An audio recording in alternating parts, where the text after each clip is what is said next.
need for a long-lasting peace with the Palestinians. In fact, it's been a well-worn refrain of international leaders for years, including from Australia, that there needs to be two states, one as Israel and one as Palestine. But Israel has, for years now, shown no real interest in supporting the creation of a Palestinian state. Its brutal military occupation of the West Bank and its blockade of Gaza, as well as its internationally illegal settlements, have made a sovereign Palestine nearly impossible to imagine. Now, Mr. Netanyahu's words today will not only alienate Israel's regional neighbours, but will also likely be a blow to its relationship with the United States, its major ally. Benjamin Netanyahu says he's informed Washington of his government's decision. In any future agreement, settlement or no settlement, Israel needs security control over all territory west of the Jordan. I tell this truth to our American friends, and I also stopped the attempt to impose a reality on us that would harm Israel's security. Across the Middle East, this announcement could also slam the brakes on efforts for Israel to normalise diplomatic relations with some of its Arab neighbours. Talks had been underway before October 7, for example, with Saudi Arabia. Even as recent as this week, Saudi leaders were saying they were open to normalising relations if Israel committed to steps towards a Palestinian state. But with Benjamin Netanyahu in power, that seems now all but off the table. But far beyond anything, the Israeli Prime Minister's announcement will be a blow to Palestinians who for generations have dreamed of self-determination, of living their lives free of Israeli control and occupation. And the US has responded by saying it will continue to push for a two-state solution. State Department spokesperson Matthew Miller says there's no way to solve Israel's long-term security challenges in the region and the rebuilding of Gaza without the assurance of a Palestinian state. There are no other partners in the region who are going to step forward and integrate with Israel and make further assurances about Israel's long-term security. So that's just the reality. It's not the United States exerting pressure or not. It's the reality of the situation that Israel faces. And without making some of these tough choices that we've outlined, that will continue to be the reality, and there will be no actual solutions to any of those very real short, medium, and long-term problems. Pakistan has conducted deadly airstrikes on Iran, reportedly killing 4 children and 3 women. It comes just days after Iran struck Pakistan. Both countries say they were targeting militant hideouts. It's the first missile attack on Iranian soil since 1988, and it's sparking fears of a broader conflict. South Asia correspondent Meghna Bali reports. It appears that both attacks were aimed at 2 different militant groups, both with similar separatist goals, but based on either side of the Iran and Pakistan border. Both countries have accused each other of providing safe haven to the groups in their respective territories. Pakistan's military described using killer drones, rockets, loitering munitions and standoff weapons in a highly coordinated strike. In a statement, their foreign ministry said a number of terrorists had been killed. This action is a manifestation of Pakistan's unflinching resolve to protect and defend its national security against all threats. Iranian state media said Thursday morning's attack killed 9 people, including 4 children and 3 women. Pakistan's response came after Iran struck a separatist group based near Pakistan's southwestern province of Balochistan. Pakistan says the attack killed 2 children and injured 3 others. None of the nationals of our neighbour, brother and friend Pakistan were the target of Iran's drones and missiles. Our response is against Iranian terrorists inside the Pakistani soil. Pakistan's interim Prime Minister, Anwar-ul-Haq, had to ditch his World Economic Forum trip in Switzerland to deal with the crisis. It comes after Pakistan recalled its envoy to Tehran and asked the Iranian ambassador not to return to Islamabad. The strikes have sparked fears of a further escalation of tensions and violence, which have swept the Middle East and Asia since Hamas's attack on October 7 and Israel's bombardment of Gaza.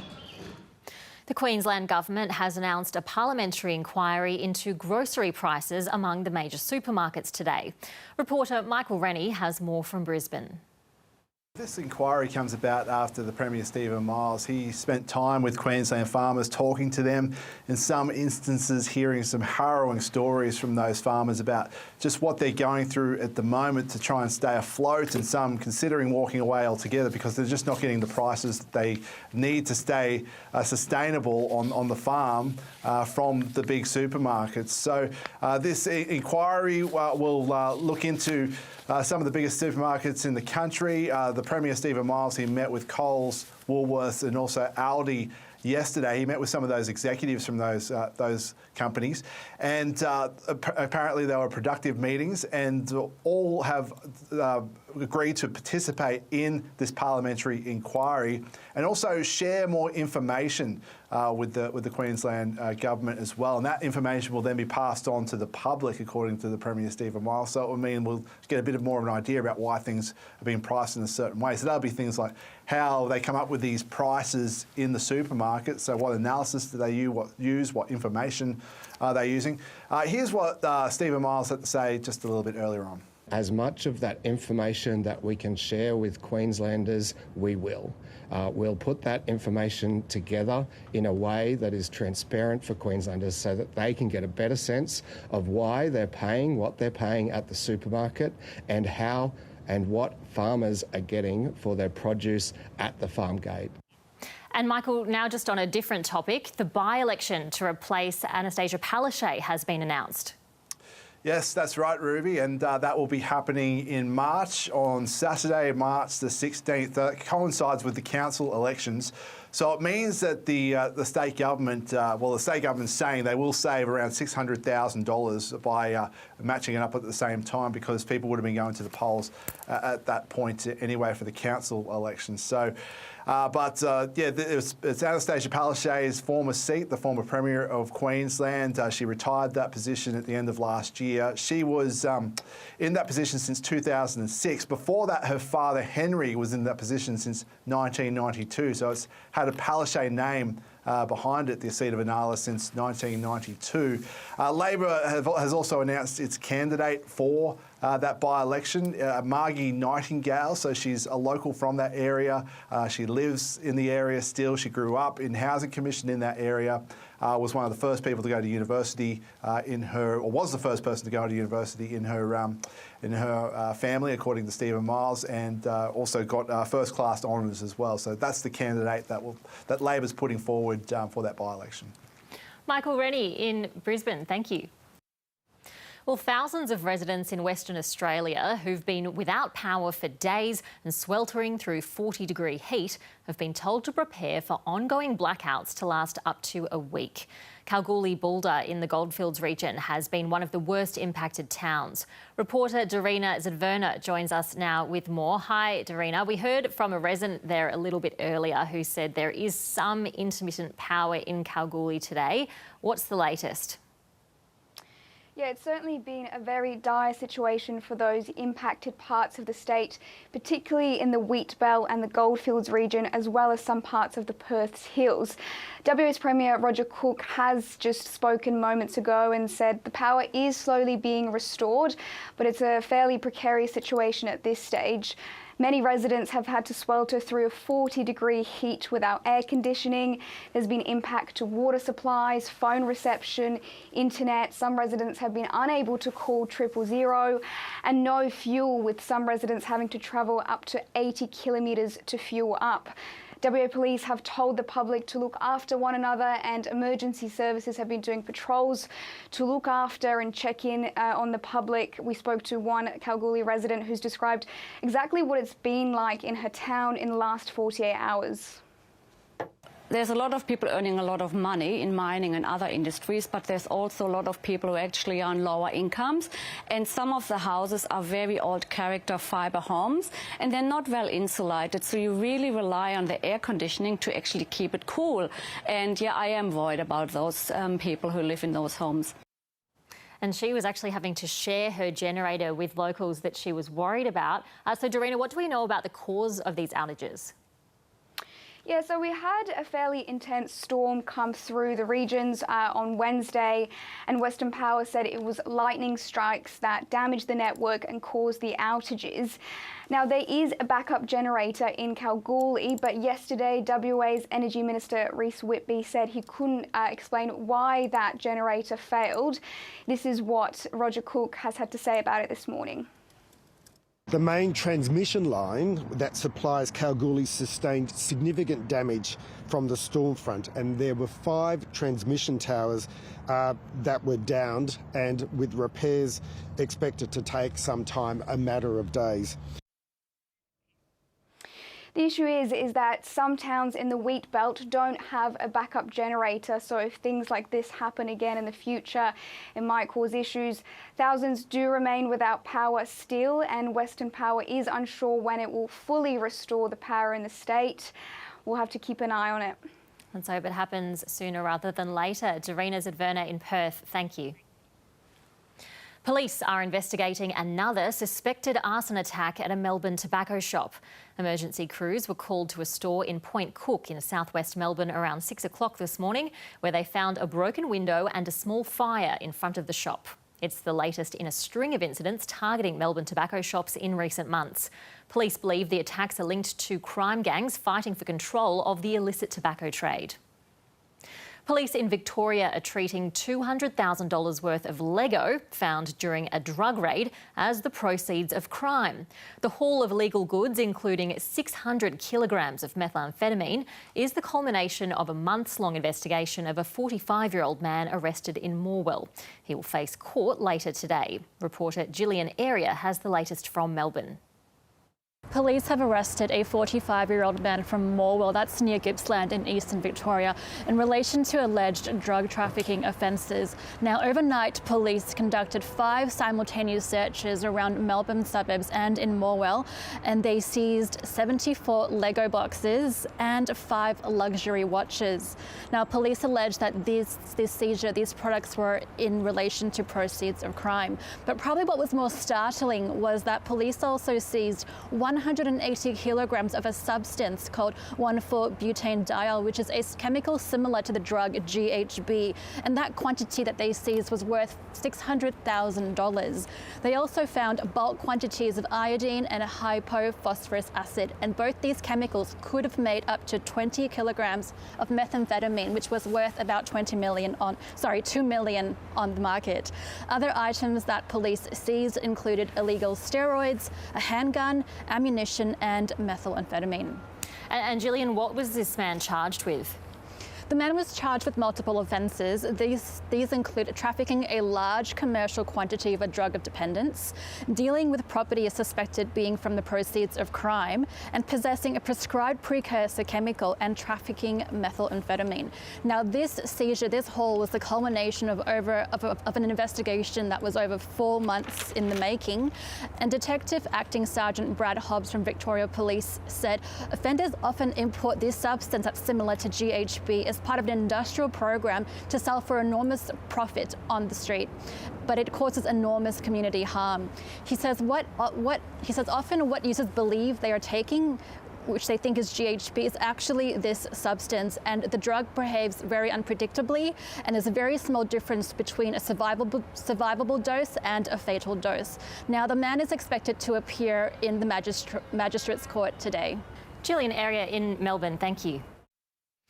Well, it's a beautiful summer day in Sydney today, with temperatures in the high 20s to low 30s. But people are being advised against spending the day at the beach, or at least to stay out of the water. Recent heavy rains have polluted stormwater, which makes its way into the harbour and to the city's famous beaches. Reporter Jessica Rendell has more. It's been a particularly wet El Nino summer, and recent heavy rainfall has swept pollution into Sydney Harbour and out onto our beaches. Water quality monitors have been testing for bacteria in Sydney's waterways and found sewage overflow present in several beaches around the region. Residents are being urged to check the Beach Watch map to see which spots are safe to swim in, as up to 24 are currently listed as unsuitable, including Cabarita Beach, Frenchman's Bay, Rose Bay and the Redleaf Pool at Double Bay. Here at Bronte, though, while caution is advised, authorities say the water is safe to swim in, but the elderly, children and people with vulnerable health conditions are at increased risk, as there's still a possibility of pollution in the water. Jessica Rendell there. It's been a year since the federal government cut the number of subsidised psychology sessions from 20 to 10. The change has forced some people to make difficult decisions in order to afford mental health care. In the middle of a cost of living crisis, Kate Mason says she had no choice but to pack up her house and find a cheaper rental to afford the growing cost of her son's therapy. It comes after the federal government cut the number of subsidised psychology sessions from 20 to 10. There's been so many little things that have had to change to make sure he could be treated. The added expense meant his weekly sessions had to become fortnightly, prolonging his recovery. If your child had a broken leg, it would be covered by Medicare. If your child's assaulted and has PTSD, you don't have that money. Medicare doesn't even come close to treating them. The cuts came into effect on January 1st last year. They were made against the advice of an independent report handed to the government. It found while the sessions disproportionately favour people on relatively high incomes in major cities, the additional 10 sessions should continue to be made available and should be targeted towards those with complex mental health needs. The government said the decision would allow more new clients to access the scheme, and data shows more than 43,000 have. But many say it's come at a cost. I feel like there's been a big impact on our clients. So we've seen that our clients aren't able really to have their full treatment. It impacted 240,000 Australians who are currently accessing the additional 10 sessions. Labor backbencher Josh Burns says he remains concerned about those who need more involved treatment. For people to be forced to pay hundreds of dollars to access mental health care, well, that can be a barrier, and that will mean that people are choosing not to access mental health care. In so many cases, like my son, he was too sick for headspace, but he wasn't sick enough to be put in hospital. The Albanese government promised major reform to the mental health system to make it more accessible. After a year of consulting, more money has been announced for crisis services like Lifeline and Beyond Blue, but it's still not clear what support will be offered for those that need longer-term care. Krishani Danji, ABC News, Canberra. Well, the start of a new school year can be an anxious time. Some students will try to avoid going at all. School refusal is a growing problem at primary and secondary levels. Associate Professor Lisa McKay-Brown says some children have significant emotional reactions to school.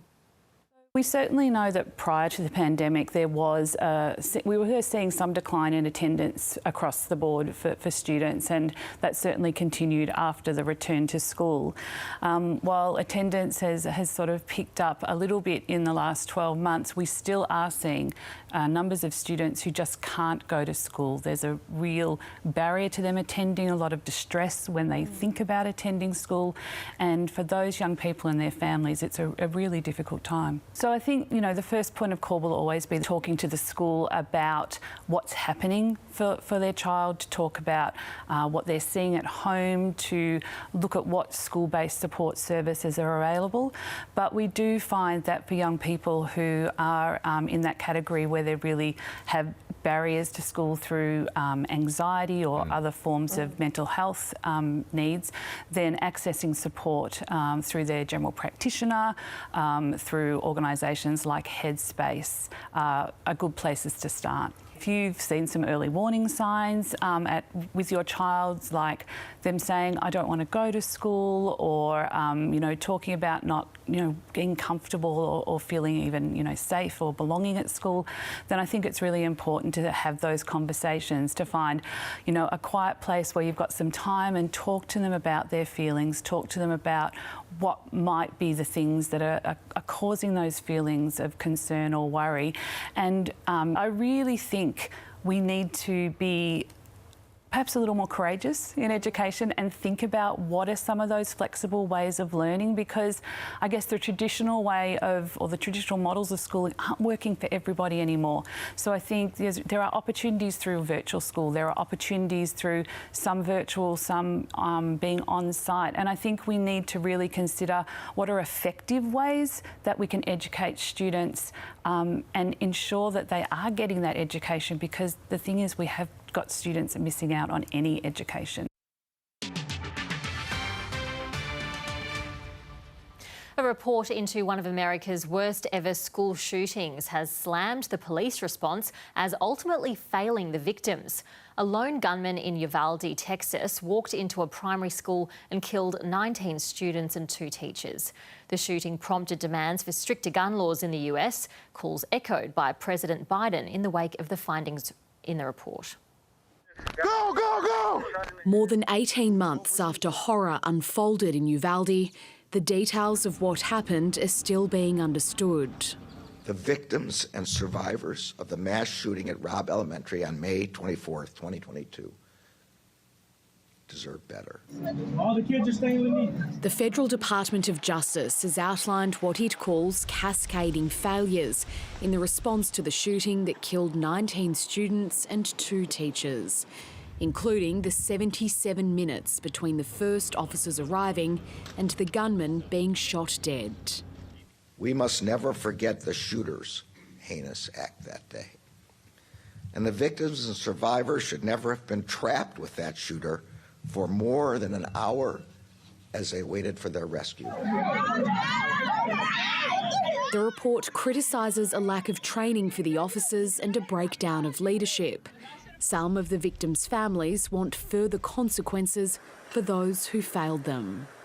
Terminations, criminal prosecutions. And our state and federal government enact sensible gun laws, because Robb Elementary began the day an 18-year-old wasn't allowed to purchase an AR-15. Congress passed a package of gun control legislation after the Uvalde shooting, strengthening areas like background checks for young buyers.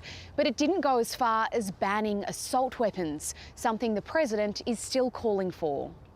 In a statement, Joe Biden said the longer the US waits to take action, the more communities like Uvalde will continue to suffer due to an epidemic of gun violence, one that's left a small town in southwest Texas forever scarred. Jade McMillan, ABC News, Washington. Australians Jacob Elordi and Margot Robbie have both been shortlisted for the BAFTAs Film Awards. The BAFTAs are Britain's equivalent of Hollywood's Academy Awards and will be watched closely for hints of who may win at the Oscars in March. Detonator charged. Discharged and preparing for glory. Is this the year director Christopher Nolan wins his first ever BAFTA? We're in a race against the Nazis. Oppenheimer has 13 nominations, including Best Actor for Cillian Murphy as the theoretical physicist behind the atomic bomb. This is the best day ever. It is the best day ever. Maybe not the best day for Barbie, with just 5 chances of a BAFTA win next month. The most popular movie across the world last year, but not in the running for Best Film, though its producer Margot Robbie is up for Best Actress. Does pregnant Barbie Emerald Fennell see it as a snub? I just think Barbie speaks for itself. It's a complete and utter masterpiece. Well, why don't you come home with me? Come to Saltburn. Fennell wrote and directed the gothic romance and social media sensation Saltburn, which also has 5 nominations, including Outstanding British Film. Beautiful eyes. There are 3 acting nods for Rosamund Pike, Jacob Elordi and lead Barry Keoghan. Saltburn is an entirely British crew. We were over 50% women on our cast and crew as well, which meant a great deal to us. And so, you know, something like BAFTA means the world to us.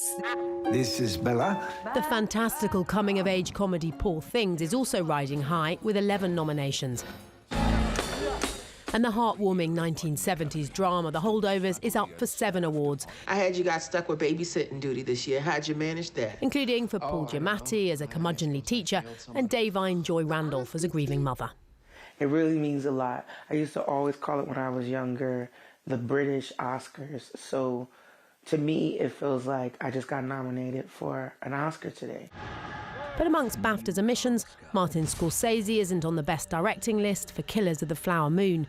His true crime story about the murders of Native Americans is up for Best Film. What was that? But neither Leonardo DiCaprio nor co-star Lily Gladstone are nominated.